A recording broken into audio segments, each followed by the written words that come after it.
Sue, I'm not going to ask you to explain why parapsychology, ESP, doesn't exist and is wrong. I'm not going to bother with evidence and give you data. Parapsychology exists. Parapsychology is the study of phenomena. Right. The phenomena may not don't exist. Okay, I'm not going to ask you any of those things, throw at you stories and try to get you to explain don't say this, explain this. Right, I'm not going to do that. What I am going to do is to ask you why it is so popular. What is it about parapsychology, the phenomena that gets people excited, that gets media reports? Why do people focus on something like that? Lots of different reasons for lots of different phenomena. I'm sorry, I can't give one answer to that. But telepathy is an obvious one. You want to be able to communicate with somebody you love, somebody you care about. Imagine something happens to somebody at a distance and you really feel you should know. Then there are all the coincidences that happen when you think of somebody and the phone rings and you know who it is and it seems to be paranormal, but it isn't. Then there are much more pernicious things to do with the future, with precognition. I mean, the belief in precognition, which is, if there were precognition, so much of science has to be overthrown. I'm not saying that's impossible. Maybe it will happen, but, it really would be a serious matter. So where does this strong belief in precognition come from? Lots and lots of people have so-called precognitive dreams. I mean, something happen and go, oh, I dreamt that. Now, there are many, many reasons why that happens. For example, our dream mentation at night, is hours of stuff going on and probably lots of things in parallel, and most of it is completely forgotten. You can trigger a memory of something that was actually dreamed by something happening. So if you think all the things that have happened to me today, which might have just triggered something, it's going to happen quite often. And then there's also, of course, there are patterns in the way the world is, and there are certain things that you wouldn't realize you could actually predict, but in your dreams you can. All of that. Now, does this matter? Well, to some extent it does, I think. It matters because it frightens people. People who have scary dreams or horrible dreams of being in a plane crash or falling off a cliff or I don't know, they genuinely become frightened. That's not very helpful or constructive. Then there are other people who become obsessed because they think they've got precognition and they want to go around telling everybody what's going to happen to them, and that's not very healthy for them or for everybody else. But I think the worst thing about precognition is when you get psychics who claim to be able to see the future. And I've seen a lot of this, where people go to astrologers, palmists, crystal ball gazers, and different claimants, and they give up their responsibility. All of us are here in a tough world. We're so lucky to have, we live in a rich world, and yet it's terribly hard. We have awfully difficult choices to make. Many things are harmful and painful and difficult. It's so competitive. There are real difficulties for everybody. It's kind of a lovely thought on the surface that I could go to some psychic who will tell me, oh, yes, this is the man for you, or no, it isn't, or yes, you should take this job, or you will meet a tall, dark, handsome stranger, or you better watch out for somebody called whatever it is.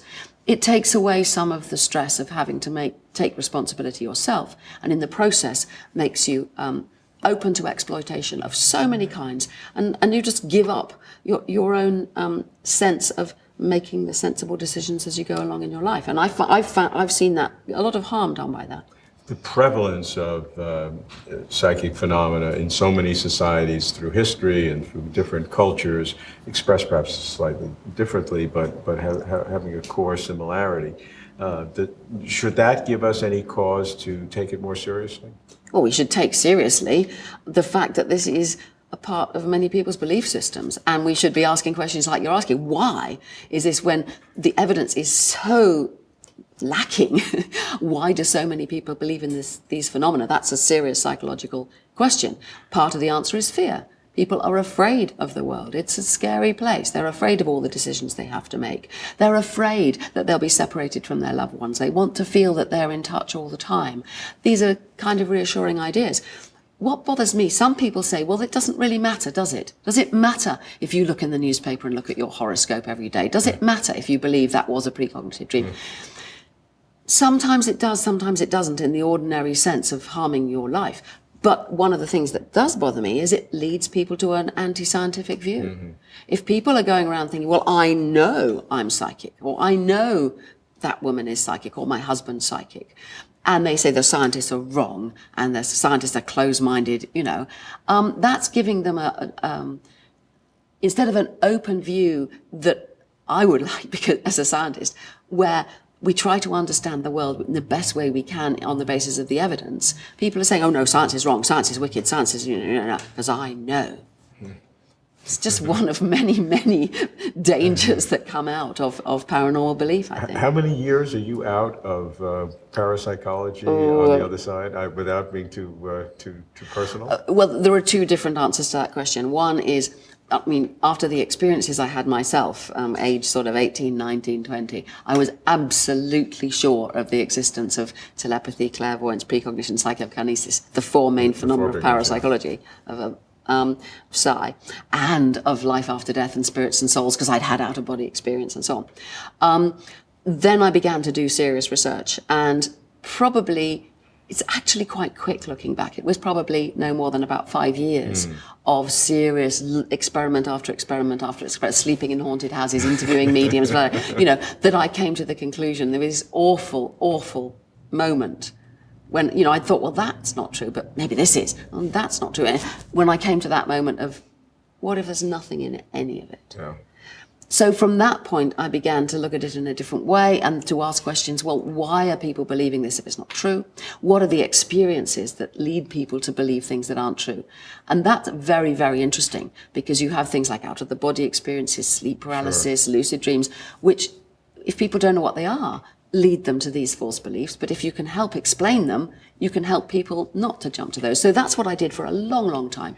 But I got sick in the end of being what I called rent-a-skeptic. Yeah. There's always 99 people who've seen a ghost and Sue Blackmore to say, oh no, they have, and it was getting in the way of me doing other kinds of research. So that was in the year 2000. So that's quite a long time ago, and I got out completely. And since that time, or since the time that you became more and more of a skeptic, have you seen any evidence at all of where it gave you a second thought?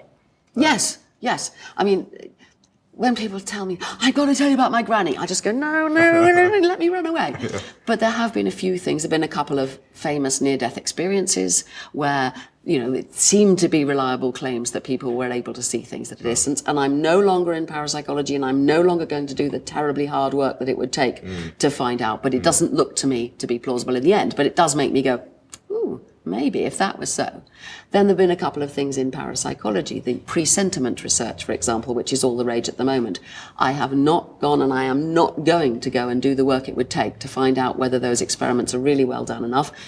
And I would guess they're probably not, because of all the times I did do the work and it came to nothing. But yes, they make me pause. They make me go, ooh, if that really were so, then what? And I go, I don't think so. One day, maybe, there will be an experiment so well done that it will find that I'll believe in that experiment, and it will lead to proper progressive research. That is, some finding that would enable you to say, well, if that happens, then if we change that, would that happen? And if this theory would predict this, and then you'd have actual testable predictions in parapsychology, I think I might go back and be a parapsychologist again. But that's never happened. Would that make you happy? It would be ghastly. It would be as ghastly and painful and difficult as it was to go from being a believer to to go back to that and have to go to everybody. I've been wrong all this time. Twice. Yeah. Well, I'm more minor ones in between. In prospect, it wouldn't make me happy at all. But I do know, having been through such a change of mind, that I'd come out the other side of it. I'd rather accept the closest to the truth we can get and work on that than be like the people I was earlier on criticizing by going, I can't believe that. Go beyond the methodology and go to the ontology, the deep substance. Which kind of a world would make you happier? A world that is in which parapsychological phenomena didn't exist at all, or a world in which they did and you'd have to explain why? Which would make you happier? The world in which they don't exist. Why? Because if you start to elaborate these phenomena and think what they would mean, they'd mean nasty, powerful people with psychokinetic powers really ruling over the people who don't have such psychokinetic powers.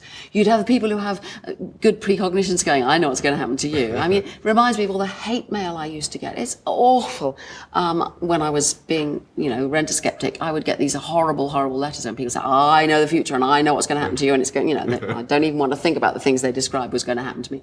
So, I mean, there'd be all that power. Humans are power hungry, a world in which everybody would accept that they're not there. And I think I'd add to that they would accept that there's no free will and that consciousness is not a mysterious power that can intervene.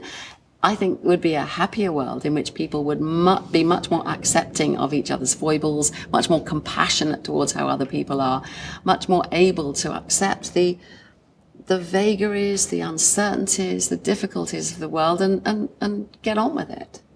So yeah, I think I've persuaded myself. It's an interesting question and I haven't quite thought about it in that way. But yeah, I would be happier in a world without paranormal powers.